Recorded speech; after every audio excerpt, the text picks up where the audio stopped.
Bonjour à tous, c'est Nathan du blog Investir pour réussir. On se retrouve aujourd'hui dans une nouvelle vidéo où je vais trouver un bien rentable ou au moins essayer de trouver un bien rentable dans la ville de Cholet. Alors tout d'abord, qu'est-ce qu'un bien rentable pour un investisseur rentable? C'est simple, c'est un bien qui s'autofinance au minimum, voire qui dégage un cash flow positif. C'est-à-dire que vous comptez la totalité de votre opération immobilière, donc le coût d'achat, les frais de notaire et les frais de travaux. Vous avez une mensualité à rembourser à la banque. Donc cette mensualité doit être remboursée entièrement par le loyer des locataires. C'est simple. Plus ce loyer des locataires doit permettre de payer les charges d'exploitation d'un bien immobilier comme la taxe foncière, l'assurance propriétaire non occupant, mais aussi les travaux et réparations qu'il va y avoir lieu de faire dans ce bien immobilier. Donc on va se placer comme si vous étiez derrière mon ordinateur pour une étude en 6 étapes. Donc la première étape, ça va être la prise d'informations sur la ville de Cholet, parce que personnellement je ne connais pas du tout cette ville. Donc vous allez vraiment, si vous êtes débutant, démarrer par, par vraiment les prérequis. La deuxième étape, ça va être l'estimation du loyer pratiqué actuellement à Cholet. La troisième étape, ça va être la sélection d'un bien actuellement à vendre pour la suite de notre étude. Donc c'est une étude réelle avec des biens actuellement à vendre sur Cholet. La quatrième étape, ça va être l'estimation du rendement. On va faire une première étude pour savoir si c'est utile d'aller plus loin ou non dans nos calculs. La cinquième étape, ça va être le montant du crédit à rembourser tous les mois à la banque. Et donc ça va nous permettre de savoir si on est dans l'autofinancement ou dans un cash flow positif ou un cash flow négatif. Et la sixième étape, ça va être l'utilisation de mon calculateur et de mon simulateur pour varier un petit peu les chiffres, c'est-à-dire le prix d'achat. On va voir jusqu'où on peut acheter pour que ça soit rentable. Le prix de location également, avec des estimations hautes et des estimations basses. On va aussi voir les différentes charges plus en détail et avoir un calcul plus précis. Voilà. Allez, on part tout de suite pour la première étape et la prise d'informations sur la ville de Cholet. Moi, ce que j'aime bien regarder, c'est le nombre d'habitants dans une ville. Donc sur Wikipédia, vous avez toutes les informations. Donc c'est une ville de 53 000 habitants, donc une taille plus que moyenne, hein, et une population aire urbaine de 110 000 habitants. Donc là, ça commence vraiment à faire une grosse métropole autour de Cholet. Donc Cholet, c'est aussi le chef-lieu de l'arrondissement dans le département de Maine-et-Loire. En fait, après, je vous conseille même de lire la page Wikipédia, hein. Ça va vous prendre 10 minutes, mais au moins vous aurez une bonne partie des informations sur la ville de Cholet. D'accord. Et je vais noter le nombre d'habitants déjà. 53 000 habitants. J'aime bien regarder aussi où se trouve la ville de Cholet sur la carte, hein. C'est pas toujours évident de savoir où se trouvent toutes les villes. Donc Cholet. Cholet, ça se trouve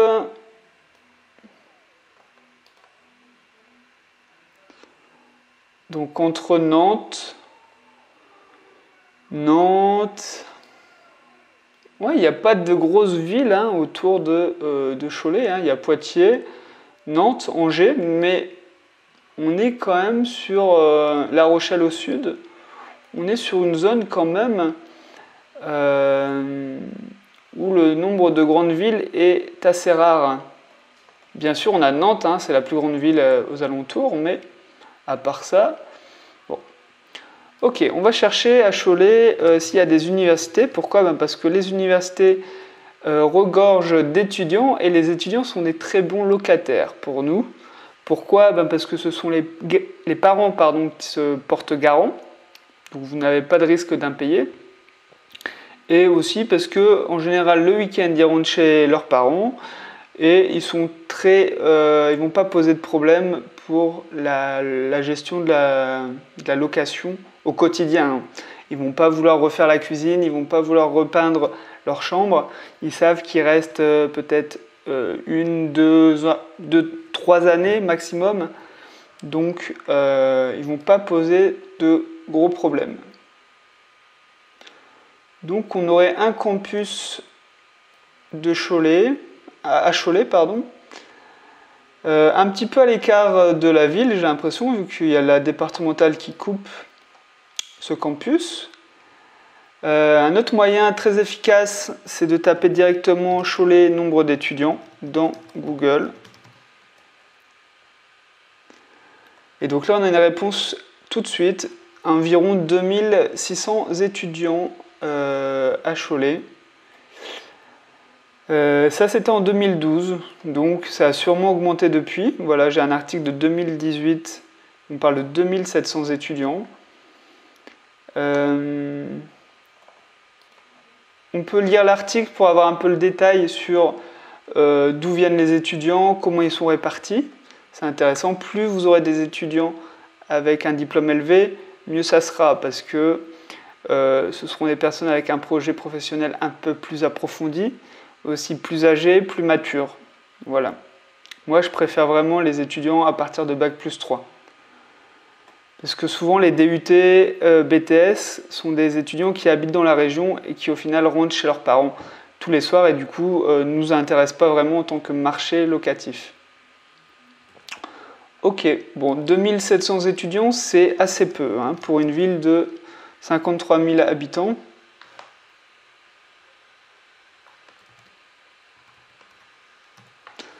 « 2700, ok, on peut regarder aussi les hôtels.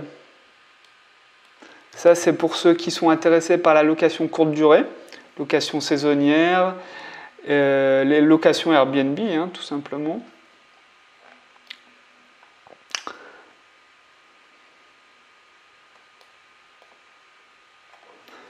On voit quand même qu'il y a un petit bassin d'hôtels, 1, 2, 3, 4, 5, 6, 7, 8, 9, 10, 11, 12, 13, environ 13 hôtels. En plus, on voit que ce sont des gros groupes qui se sont installés, Ibis, Mercure, Kyriade, BNB. Donc ça, c'est une très bonne nouvelle si vous voulez faire de la location courte durée parce que ça veut dire qu'il y a un marché locatif. En fait, ces grands groupes hôteliers ont fait des études approfondies et ils ont décidé de s'installer à Cholet. Donc, c'est qu'il y a un match en fait. Hein. Il y a un besoin quelque part et du coup, pour vous, c'est une bonne chose.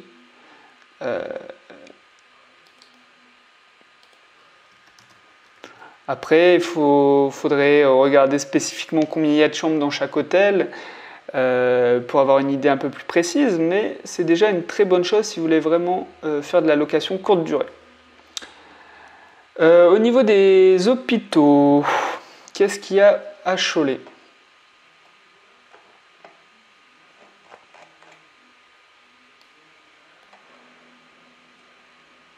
On retrouve un centre hospitalier. Pourquoi les hôpitaux en fait? Parce que vous avez le personnel soignant qui travaille tous les jours et qui a besoin de se loger. Donc ça c'est une chose. Et la deuxième chose c'est aussi la famille des patients hospitalisés qui eux vont venir se loger pour 3, 4, 7, 10 jours. En fait le temps de la période où le patient se fait hospitaliser. Hein. Donc là je parle bien de la famille qui vient rendre visite et vient accompagner le patient pendant ses soins. Il ne faut pas les négliger, donc bien sûr ça va être de la location courte durée hein, pour ces personnes-là, mais il ne faut pas les négliger. Ok, on va essayer de chercher les chiffres clés.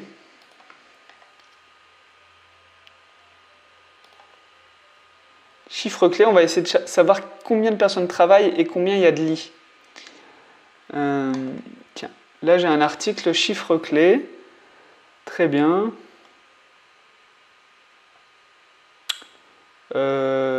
Pas grand chose.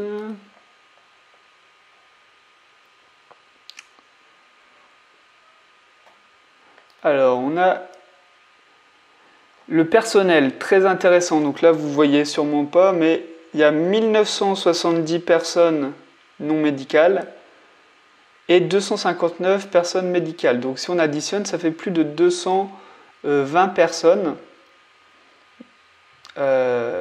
qui travaillent à l'hôpital. C'est vraiment beaucoup. Vraiment, hein, comparant à d'autres hôpitaux en France, c'est vraiment beaucoup. La capacité d'accueil, on a ce beau diagramme en pourcentage.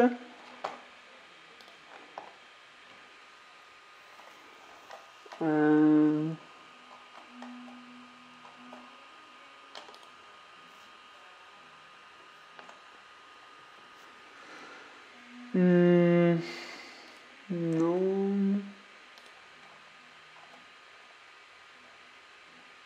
Bon, on n'a pas exactement le nombre de lits, on n'a qu'un pourcentage.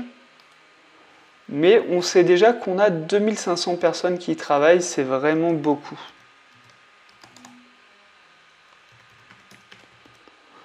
Vraiment beaucoup. On peut regarder aussi après les grandes entreprises à Cholet. Donc ça, je vous conseille de retourner dans Wikipédia. Souvent, il y a une partie économie. Économie, donc on apprend que c'est une ville avec des grosses industries quand même. On retrouve Michelin, Dorel, Micole, Thales, Charal. Vous voyez, j'apprends des choses. Hein. Moi aussi, je ne savais pas qu'il y avait tout ça à Cholet. Il y a aussi les brioches Pasquier, apparemment, à proximité. Donc je comprends mieux pourquoi il y a autant de monde qui habite, en fait, à Cholet, parce que c'est pas une ville très connue, hein. On va pas se mentir. Et ben, du coup, avec ces grosses entreprises, ça peut nous pousser à chercher des biens à proximité pour répondre aux besoins des salariés, vraiment de ces entreprises. Alors, un autre point, ce sont les transports. Donc, quand je parle de transport, je parle principalement des autoroutes et des routes. Donc, on voit qu'on a l'A87 et on a une autoroute aussi vers Nantes. Donc, c'est intéressant. Et au niveau de la gare,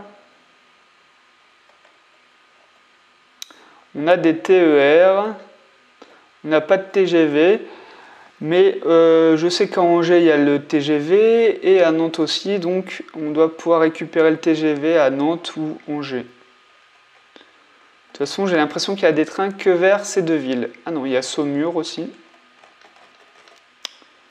D'accord, bon. Je vais noter quand même 2 autoroutes et TER. On va passer du coup à l'étape numéro 2 et l'estimation du loyer. Alors, qu'est-ce qu'on veut faire à Cholet? J'ai envie de partir sur une location plutôt classique, en fait, et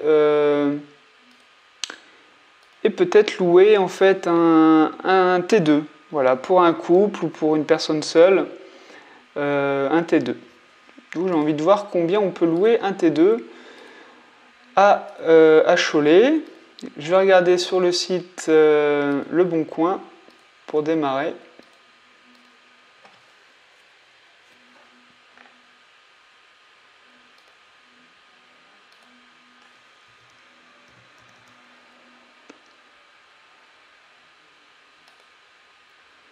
Cholet, donc une recherche de location avec un nombre de pièces, T2. Et on applique la recherche.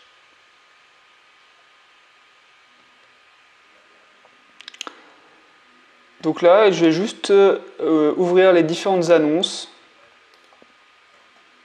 Et puis on va noter les prix pratiqués pour un T2. Donc prenez 4-5 annonces hein,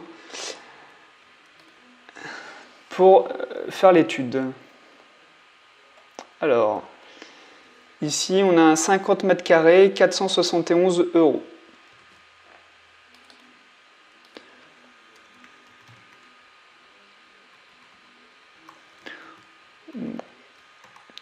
N'hésitez pas non plus à lire les annonces.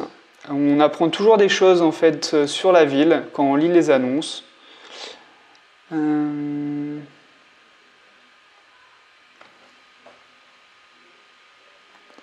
D'accord. Allez, on passe à la deuxième annonce. Ici, on a un 40 mètres carrés, 430 €.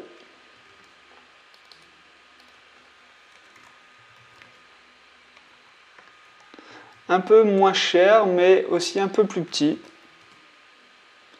39 mètres carrés. Ok. Ici, on a un 457 €. On apprend qu'il y a des supermarchés pas très loin, etc. La place Travaux, apparemment, c'est important à Cholet. C'est connu.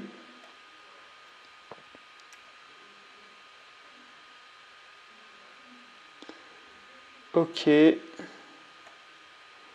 457 € pour 43 mètres carrés.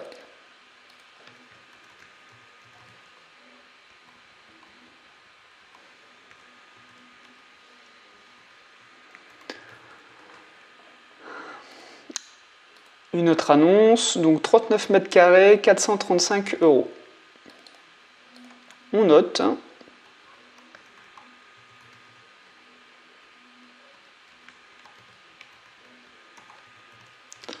Ok. Et le dernier, 405 €, 39 mètres carrés.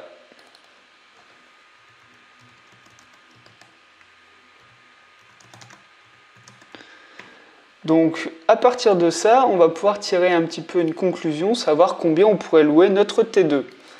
Donc, notre T2, donc les prix varient quand même entre 405 et 471 €. J'ai envie de viser la moyenne, hein, 435 €, ça me paraît plutôt pas mal. Ça me paraît plutôt pas mal pour un T2 à Cholet. Il me semble qu'on est dans le prix du marché quand même. On n'est ni trop haut, ni trop bas. C'est un bon départ pour un loyer moyen. Après, dans nos calculs, on pourra peut-être estimer une location à 460 €, donc un loyer un peu plus haut, ou 480. On verra. On va du coup passer à l'étape numéro 3 et la liste des biens à vendre. Donc, on va essayer d'acheter un T2 en fait, mais plutôt, j'ai envie plutôt de dire qu'on va essayer de chercher un grand studio qu'on va pouvoir transformer en T2. Parce que pour avoir de la rentabilité dans l'immobilier, il faut savoir transformer les choses. On aurait pu transformer le mode de location et faire de la location courte durée. On aurait aussi pu faire une colocation, pourquoi pas s'il y a un marché. On aurait pu faire 2 studios avec un grand T3. Bon, là, j'ai décidé de faire du coup avec un studio, un T2. Voilà, un grand studio qu'on va mettre une cloison et ça va nous permettre de le louer plus cher en fait, tout simplement. C'est comme ça qu'on a de la rentabilité dans l'immobilier. Donc, je vais prendre l'outil bien ici, cette fois.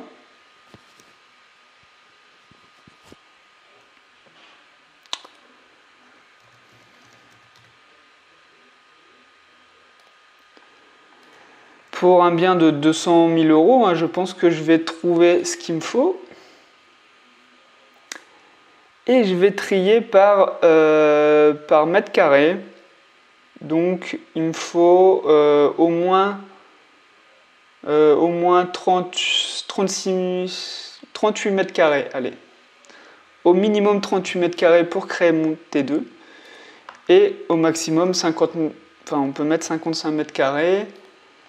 Voilà. Alors là, il va falloir chercher les studios. Donc évidemment, il y a beaucoup de 2 pièces qui apparaissent. Donc là, j'ai même pas de studio qui apparaît. On peut regarder dans le Bon Coin. Hein. Le Bon Coin, hop.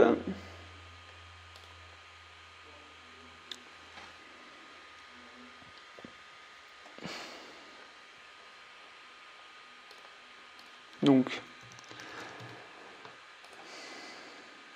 je veux vraiment regarder le prix des studios en fait, parce que en général, acheter un studio coûte moins cher qu'acheter un T2.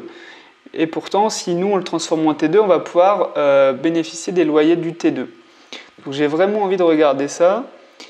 Le nombre de pièces, donc je vais déjà dire acheter. Nombre de pièces, ça va être une pièce max. Et puis on va regarder. Hein. Il n'y a que 8 résultats.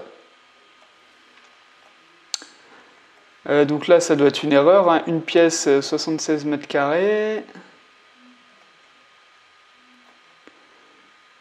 Bon, voilà, on voit en fait que tout simplement les studios à Cholet, il n'y en a pas qui correspondent à notre recherche, tout simplement.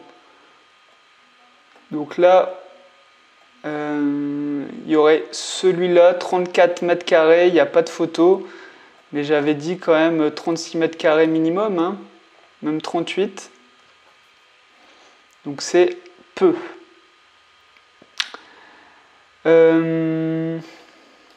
Bah du coup en fait j'ai envie de changer un petit peu parce que je me rends compte qu'en achetant un T2 avec la location d'un T au prix et le louer au prix d'un T2 ça va pas être rentable. Moi je vous propose plutôt de faire de la division. On va chercher plutôt de la division et on va plutôt louer des studios. Donc il faut qu'on refasse notre étude. Donc sur le prix qu'on peut louer un studio. On va repartir à l'étape numéro 2 en fait. Pièces. On va regarder ça rapidement. Combien on pourrait louer un studio. Waouh, 450 €, c'est aussi cher que un T2. Là.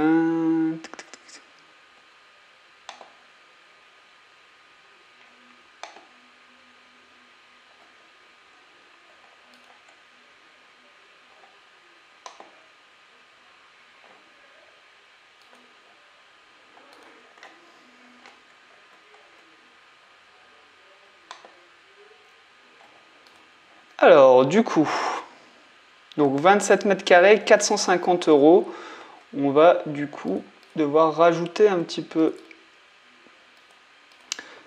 ces chiffres-là dans notre étude.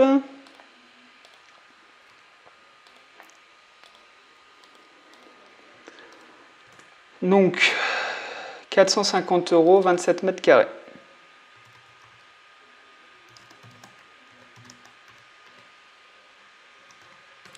C'est de toute façon en faisant des recherches qu'on se rend compte aussi du marché. Hein. Là, on voit qu'il n'y a pas vraiment de marché pour ce que je voulais faire à la base.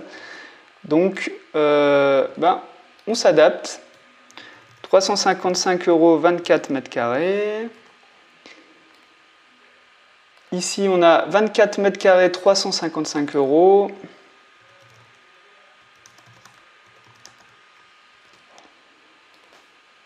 Et ici, 19 mètres carrés, 318 €.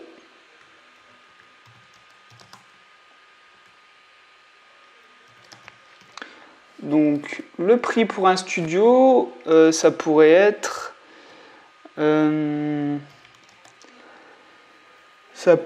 du coup dans les 350 €, hein, 355 €, ça me paraît être la moyenne. Hein, par rapport à ce qu'on vient de regarder pour un T1. D'accord. Ben nous du coup on va chercher des biens à transformer en studio maintenant. Et donc on va chercher entre 50 mètres carrés, 50 mètres carrés et donc 50 mètres carrés ça ferait 2 studios de 25 mètres carrés. Et peut-être 70 mètres carrés.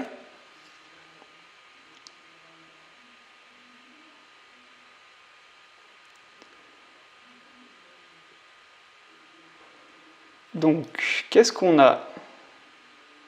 On a un appartement 3 pièces, 69 000 €. Ok.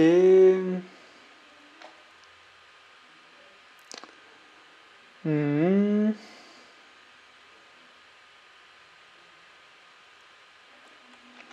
on va noter, hein, 62 mètres carrés, 69 000 euros.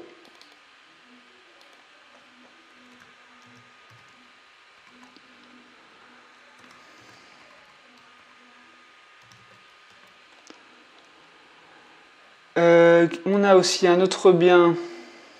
Donc je m'oriente aussi sur les prix les plus bas directement, hein, parce que c'est à l'achat qu'on fait une bonne affaire et en achetant vraiment en dessous du prix du marché, hein, qu'on fait des bonnes affaires. Ici, on en a à 77 000 euros, 66 mètres carrés.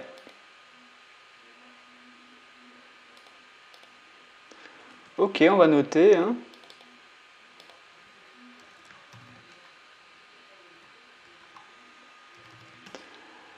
Un T4. Ok. De toute façon, nous, il va falloir faire une division. Hein, donc, ça va être des gros travaux hein, dans notre appartement. Ça, c'est sûr. Tiens, ici, un appartement encore moins cher à rénover. Ça tombe bien, de toute façon, on doit tout rénover. Au premier étage, un séjour ouvert sur un balcon, 2 chambres et une cuisine séparée. D'accord. On a quand même des charges de copropriété assez élevées de 1 200 euros par an. Ça, c'est plus élevé que bien d'autres immeubles. Ok, 3 pièces, 61, 52 000. Par contre, il est beaucoup moins cher. Hein, 52 000 euros 500. T3, 62 mètres carrés. Hein, 60. C'est ça, hein, 61 mètres carrés. Alors bien sûr, on est en virtuel, hein, on ne sait pas si l'agencement est possible, s'il est possible de faire 2 studios. Certains appartements le permettront, d'autres non, donc il va falloir aller sur place dans tous les cas. Il faut regarder aussi si la copropriété, le règlement de copropriété le permet, très important, hein, demandez toujours le règlement de copropriété. Mais à part ça, de toute façon, ça, on ne va pas pouvoir le savoir avant d'appeler réellement l'agence ou le vendeur directement. Donc, j'ai envie d'aller plus loin en fait avec cet appartement-là. Pourquoi ? Parce qu'il rentre dans nos normes de mètres carrés et qu'il est aussi le prix, un prix affiché très bas. Il est vraiment bas.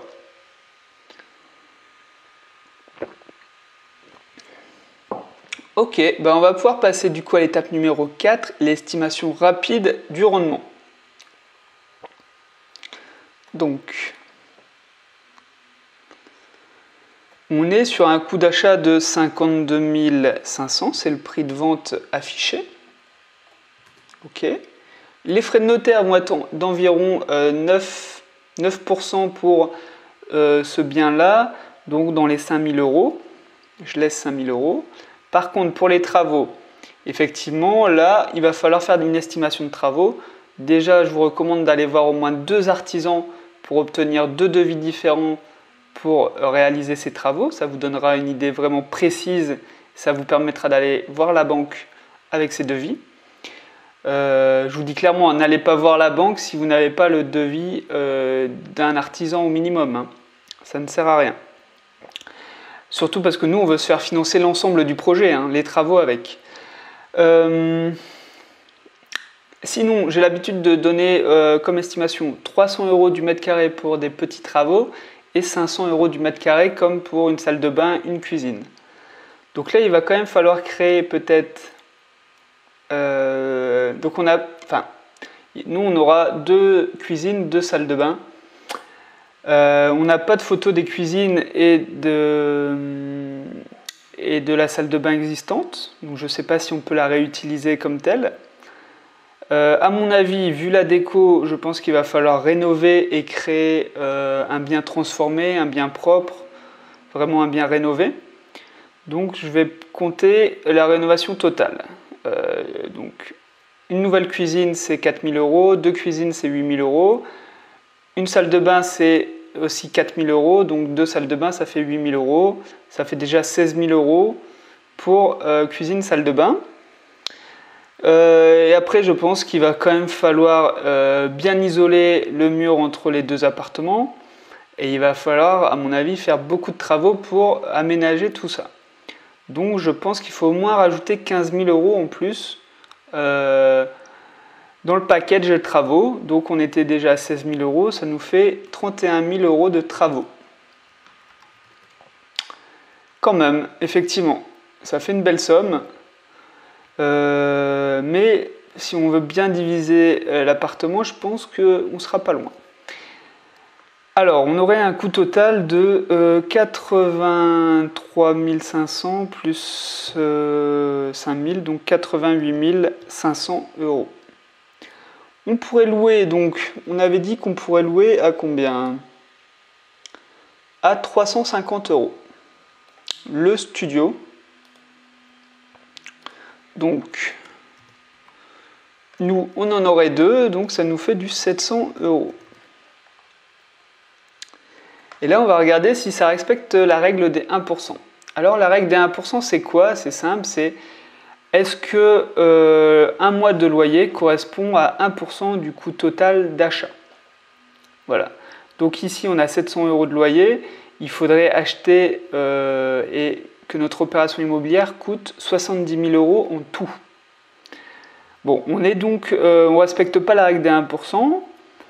Cependant, on n'en est pas très loin.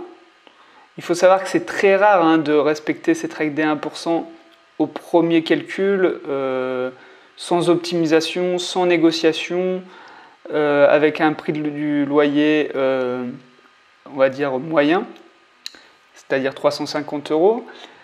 Et puis même si on ne respecte pas la règle des 1%, c'est possible quand même d'avoir du cash flow positif. Ça, il faut le savoir. Donc, on va passer à l'étape numéro 5 et on va voir un peu combien nous coûterait notre crédit dans l'état actuel. Donc, on aurait 88 000 € et 500 € à emprunter. On aurait un loyer estimé de 700 €. Cependant, sur les 700 €, on parle de revenus bruts et il faut enlever au minimum 30%. En tout cas, c'est ce que va faire la banque quand vous allez lui présenter votre dossier et votre demande de prêt bancaire. Donc eux, ils savent que vous allez avoir des charges d'exploitation, j'en parlais, la vacance locative, votre bien ne sera pas loué 24 heures sur 24, la taxe foncière, les charges de copropriété, etc. Donc si on enlève 30% à 700 €, c'est simple, ça nous fait du... on enlève 225 € et ça nous fait donc du 525 € estimé net. Alors du coup, si on emprunte 88 000 €, 500, sur la durée la plus longue, je vous le conseille pour de l'investissement locatif. Pourquoi ? Parce que ça permet d'avoir des mensualités tous les mois plus petites et donc d'arriver plus facilement à l'autofinancement. Donc je prends sur 20 ans. Par contre, la durée du prêt, le taux du prêt sera plutôt aux alentours de 1,8. Nous, on va emprunter la totalité du projet. Il va falloir céder à quelques endroits. Donc, le taux d'intérêt en fait partie. 1,8, ça me paraît correct. Pour le taux d'assurance, par contre, allez voir un courtier d'assurance si besoin. Mais moi, j'ai eu un taux à 0,1%. Donc, enfin même j'ai eu moins, j'ai eu à 0,07%. Donc on va plutôt partir sur un taux à 0,1%. Ok, on aurait une mensualité du coup de 447 €. Et donc là, le calcul est simple. Est-ce que le loyer couvre les mensualités plus les charges d'exploitation? Donc c'est notre marge de 30%. Eh bien oui, en fait, on espère avoir 525 € et payer des mensualités de 447 €. Et là, on est à 75 € de bénéfices tous les mois. Alors, on va aller tout de suite à l'étape numéro 6 pour voir tout ça en détail, mais c'est quand même une bonne chose. Donc, C'est une bonne chose parce que gagner de l'argent tous les mois, ça veut dire que votre investissement est rentable et que vous pouvez multiplier ces investissements en fait. La banque n'a pas de raison de vous refuser un investissement et un prêt quand vous gagnez de l'argent dessus, tout simplement. Alors, je vais reprendre les chiffres. Donc, 52 500 €.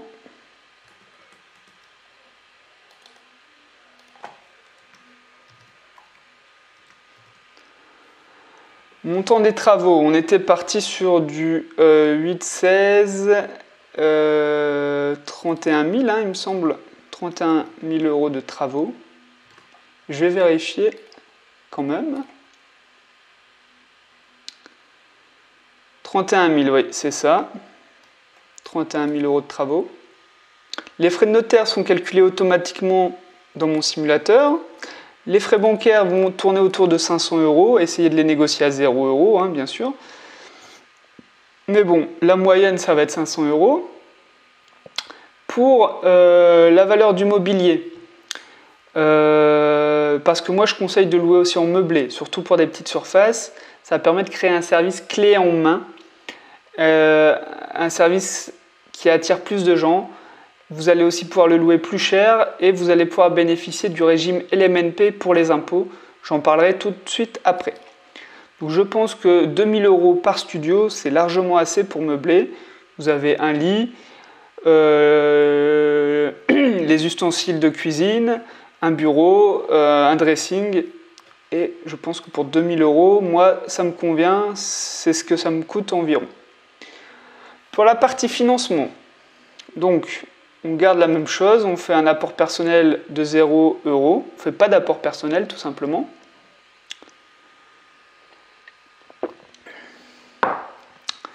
Le taux reste les mêmes et on aurait plutôt des mensualités de 468 €. Et oui, parce qu'on emprunte un petit peu plus que prévu avec la valeur du mobilier. Pour la partie fiscalité, ça dépend vraiment de chaque situation. Pour rappel, ça dépend en fait de votre TMI. Donc si vous êtes à 14% ou 30%, c'est par rapport à vos revenus de salarié. En fait, chaque euro touché dans l'immobilier sera taxé à ce taux-là si vous êtes en location nue. Et même en meublé, je reviendrai dessus. Donc ça veut dire que chaque euro va être taxé à 14%, plus, par contre, il faut rajouter aussi les prélèvements sociaux, la CSG de 17,2%. Et oui, on l'oublie souvent, mais il faut appliquer la CSG. Donc sur 1 000 € de revenus immobiliers, si vous êtes à une tranche de 14%, vous allez payer 310 € environ d'impôts. Et donc c'est vraiment énorme et ça joue énormément sur la rentabilité d'un investissement. C'est pourquoi moi je conseille toujours pour un premier investissement de faire du LMNP, donc de la location meublée non professionnelle. Pourquoi ? Parce que ça permet d'amortir sur 30 ans le prix du bien, donc à l'achat. Ici 52 000 €, ça permet de l'amortir sur 30 ans et ça permet aussi d'amortir les frais du mobilier sur 5-6 ans. Bien sûr, on amortit aussi les travaux, mais ça c'est pareil en location nue ou en location meublée. Donc là, dans notre cas, comme on fait vraiment beaucoup de travaux, et si on loue en meublé, on ne va pas payer d'impôts pendant 6-7 ans, hein, facilement. Si vous voulez, vous aurez vos revenus qui seront là et vous aurez un déficit, donc une sorte de moins en fait. Et donc, chaque année après année, votre déficit va diminuer parce que vous l'utiliserez. Et donc, au bout de 5-6 ans, enfin, voire plus, je pense dans notre cas, parce qu'on a beaucoup de travaux, eh ben, on ne paiera pas d'impôts, tout simplement. Après, je ne vais pas parler plus de la partie fiscalité parce que ça dépend vraiment de chacun. Chaque situation est différente. Alors, pour la partie recettes locatives, il faut bien prendre en compte aussi une vacance. On oublie souvent, mais vos appartements ne seront pas loués toute l'année pendant 50 ans. Donc, moi, je prends en compte 2 semaines dans l'année en moyenne pour chaque studio. D'accord ? Le loyer estimé va être de 700 €, hein, 2 fois 350 €. Les charges, on va avoir l'assurance du crédit, bah ça c'est calculé automatiquement en fait dans le prêt. Les frais de gestion, donc si vous faites appel à une agence, ça sera entre 7 et 8% du montant brut reçu. La taxe foncière, alors est-ce que on a cette information dans l'annonce? Non. On a 1200 € de charges de copropriété, mais on n'a pas la taxe foncière. Donc déjà, je vais pouvoir ajouter les charges de copropriété 1200 €. La taxe foncière, ben, il va falloir la demander au propriétaire. Hein. Et je ne sais pas combien ça peut être, peut-être 500 €. Il faut vraiment la demander. Hein. Au niveau des réparations par an, oui, vous aurez des travaux à faire hein, dans vos logements, hein, malheureusement. Il y aura des coups de rafraîchissement, il y aura des éviers qui vont tomber KO, il faudra appeler, je ne sais pas, un serrurier pour une porte, et ça va très vite, hein, les frais. Donc, moi je compte un demi-mois de loyer, donc 350 €, c'est bien. L'assurance propriétaire non occupant va être d'environ donc 100 € par studio. Donc 200 €, on ne devrait pas être trop loin. Et si vous faites appel à une agence, vous aurez des frais facturés pour chaque entrée-sortie.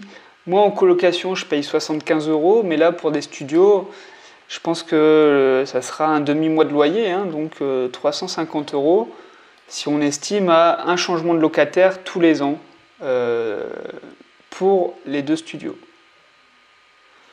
On arrive quand même à 3000 € de charges annuelles, hein, donc ça, il faut les prendre en compte. Hein. On oublie souvent, les agents immobiliers oublient souvent de vous les préciser, mais c'est très important de prendre en compte les charges. Donc on a un premier retour sur investissement avec un rendement brut de 8,70% et un rendement net de 5,28%. On voit l'effet avec les charges en fait. Hein. Le rendement net, c'est prise en compte des charges.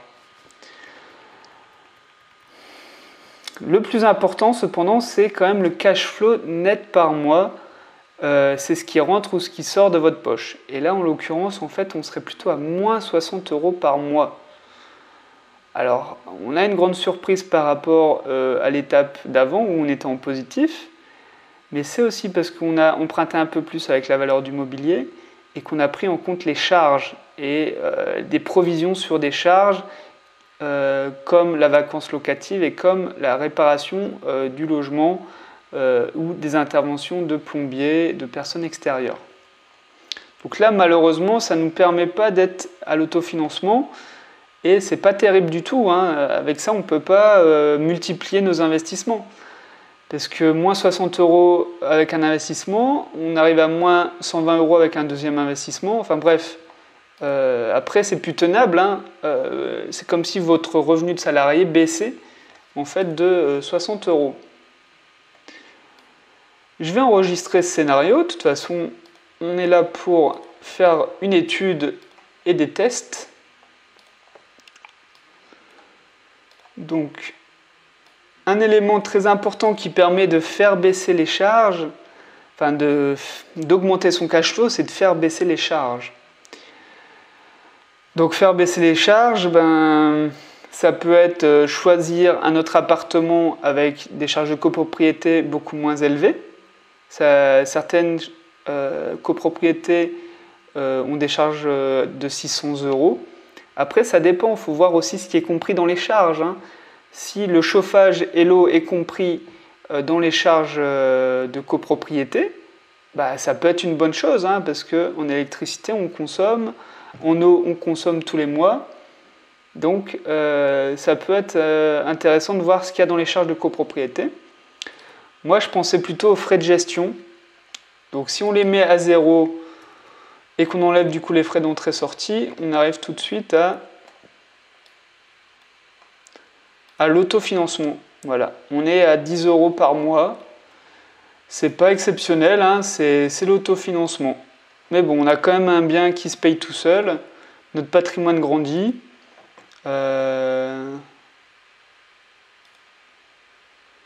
Donc Donc il faut que je nomme différemment ce scénario, sinon ça ne va pas aller.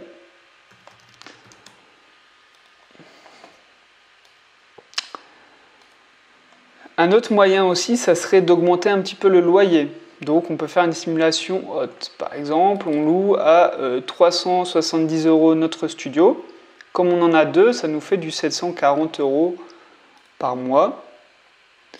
On va enregistrer ça.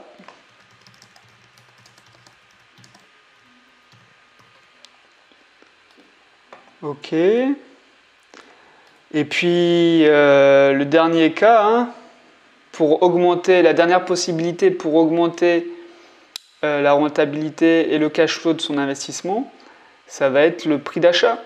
Voilà. Et les montants des travaux, essayer de faire baisser le montant des travaux et essayer de faire baisser le prix d'achat. Donc imaginons qu'on négocie juste 5 000 €. Donc on est à les 48 000 €. 48 000 €. Et ben on va enregistrer le scénario.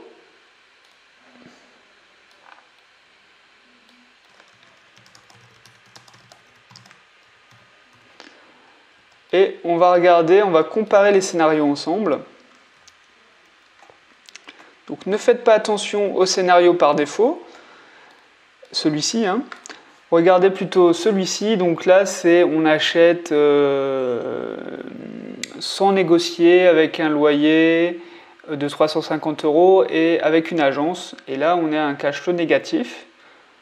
Tout de suite, si on enlève l'agence, on fait gérer par nous-mêmes parce que, bon, pourquoi pas, hein, c'est un studio, 2 studios. Ne doit pas avoir trop de travail non plus. Ça dépend de chacun, ça. Donc là, on est à l'autofinancement, un tout pile, hein, pour 10 € par mois. On dit qu'on est à l'autofinancement. Par contre, sans agence et avec un loyer augmenté de 20 €